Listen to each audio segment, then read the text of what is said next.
어젯밤 프리미어리그 17라운드 브렌트포드와의 경기가 있었습니다.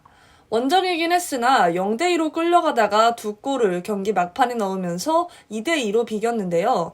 어제 전반전의 경기력은 정말 심각했습니다. 일단 벤탄쿠르가 없으니까 공이 전진이 되지를 않았고 전반에는 이상하리만큼 선수들이 많이 뛰지 않는다는 생각이 들더라고요. 공을 가지고 있지 않는 선수들이 적극적으로 움직여주지를 않으니까 뭘 해보려고 하면 뺏기고 공격 작업도 제대로 이루어지질 않는 듯 보였습니다.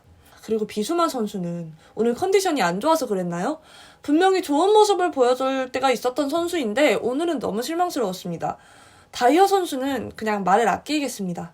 포스터 키퍼도 좀 저는 기대를 했었는데 기대보다는 좀 불안해서 경기 보는 내내 너무 마음을 졸이고 보고 불안하고 힘들었습니다.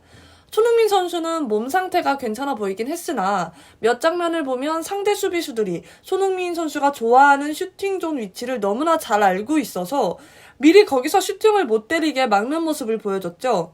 그럼에도 손흥민 선수는 슈팅을 가져갔는데요. 아쉽게도 힘이 조금 덜 실려서 골로 연결이 되지는 않았죠. 물론 오늘 경기 안에서 긍정적인 면들도 있었습니다. 케인 선수는 자신의 클래스를 보여줬고요. 손흥민 선수도 적극적으로 그래도 슈팅을 가져가려고 했다는 점이 전 굉장히 칭찬을 해주고 싶고 긍정적인 면이라고 생각이 듭니다. 또한 페리치 선수는 월드컵을 3, 4위전까지 뛰고도 선발로 나와서 미친 체력을 보여줬죠. 그리고 0대2로 끌려가고 있던 힘든 스코어에도 2대2까지 어쨌든 동점은 만들어내서 승점 1점이라도 챙겨왔다는 점. 이렇게 긍정적인 면들이 몇 가지가 더 있었겠지만 이 긍정적인 면을 생각하고 좋아하기에는 토트넘의 갈 길은 너무 멉니다. 저는 전반에 죽쓰는 게 이쯤 되니까 사실 전술이라고 생각하는데 또 인터뷰를 보면 선수들도 감독님도 이런 경기를 원하지 않았다, 당황스럽다 이런 표현들을 쓰고 전에 챔피언스리그 마르세유전이었을 거예요. 그때도 전반에 정말 답답하게 흘러가다가 후반에 뒤집었던 경기가 있었는데 그 경기 후에 전반에 힘을 빼고 후반에 쏟으려는 게 전략이었냐라는 질문에 아니었다고 대답을 한 바가 있습니다. 그런 걸 봐서는 이게 전략은 아니라는 건데 이번 브렌트포드 후에 있는 인터뷰를 보니까 감독님이 선수들이 경기를 주기적으로 치르는데 끌려가는 흐름이 익숙해져서 자신들도 모르게 그 흐름을 계속 타게 되는 것 같다라는 말씀을 하셨더라고요. 콘테 감독님 말씀대로 이런 흐름에 자신들도 모르게 익숙해졌지 않나 하는 생각이 듭니다. 오늘 영상의 주제는 토트넘이 겨울 이적 시장에 센터백의 보강은 없을 것이라는 기사를 보고 만들었습니다. 토트넘의 수비 문제는 분명히 하루 이틀이 아니죠. 꼭 어떤 선수를 집어내서 이야기를 하진 않겠습니다. 통계적으로만 봐도 토트넘은 현재 9경기 연속 선제 실점 중입니다. 콘테 감독도 내 지도자 경력 중에 9경기 연속 실점하는 건 처음이라는 말도 했습니다. 토트넘은 프리미어리그 16경기에서 23골을 먹혔죠. 한 경기당 1.5골 가까이를 먹힌 셈이죠. 이렇게 불안한 수비인데 영국 매체 풋볼 런던 알레스디어 골드 기자와의 인터뷰에서 이번 겨울에 수비수 영입은 없을 것이다. 나는 자폐 탄강가가 충분히 다른 선수들을 백업해줄 자원이라고 생각을 한다. 그는 무릎 부상에 한동안 힘들어했지만 오늘 경기력에는 대체로 만족한다라는 말을 했다고 합니다. 이어서 내 생각에 우리 팀의 센터백은 좋다. 우리는 노력하고 또 노력을 해야 한다라는 말을 붙였다고 해요. 그러니까 수비수 구성에는 만족을 하지만 기존 센터백 선수들이 더 집중하고 노력을 해서 실점을 하지 않도록 해야 한다는 말씀인 거죠. 물론 항상 같이 훈련을 하고 선수에 대해서 팬들보다 더 잘 알고 있는 건 감독님입니다. 오늘 교체 투입에서도 산체스 선수도 좋은 모습을 보여줬던 것도 사실이고요.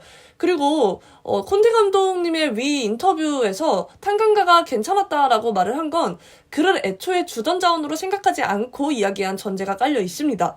그러니까 콘테 감독은 로메로, 다이어, 랑글레 또는 벤 데이비스를 주전 자원으로 생각을 하고 백업으로 이제 산체스, 탄강가 이런 식으로 생각을 한다는 것 같은데 저는 개인적으로는 백업을 데려오는 게 아니라 다이어를 대체할 주전 센터백을 영입을 해야 한다고 느낍니다. 물론 이건 다른 토트넘 팬분들도 이렇게 생각하시는 분들이 많을 거라고 생각을 해요. 다이어는 월드컵 시즌 전부터 계속 좋지 않는 폼을 보이면서 실수를 남발했습니다.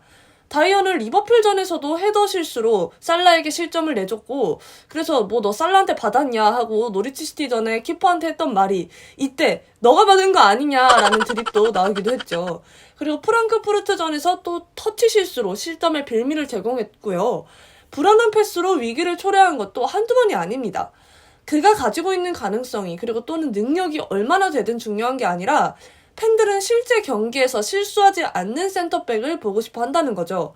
분명히 다이어는 백스리의 중앙에서 동료들에게 수비 지시를 해야 합니다. 하지만 본인의 수비조차 제대로 하지 못하고 있는 모습을 계속 보여주고 있어요. 과거에는 그래도 한때 전 다이어도 괜찮다는 생각이 들 때가 있었습니다. 나름 롱패스도 잘 뿌려주고 수비 커버도 괜찮을 때가 있었죠.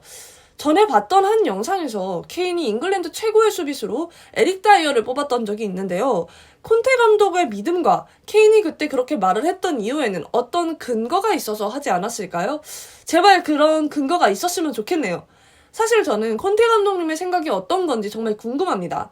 다이어를 토트넘 수비진을 정말 믿어서 해낼 것이라고 생각을 하시는 건지, 아니면 어떻게 보면은 지원을 또 잘 안 해줄 토트넘이기에 냉소적인 태도로 겨울에 센터백 보강이 없다라는 이야기를 한 것인지 저는 정말 궁금해요. 아무튼 토트넘 팬의 입장으로서는 앞길이 조금 막막한 건 사실입니다. 여러분의 생각은 어떠신가요? 겨울에 센터백 보강은 없을 것이라는 말을 했는데 과연 정말 없을까요? 만약에 없다면 왜 안 사는 걸까요?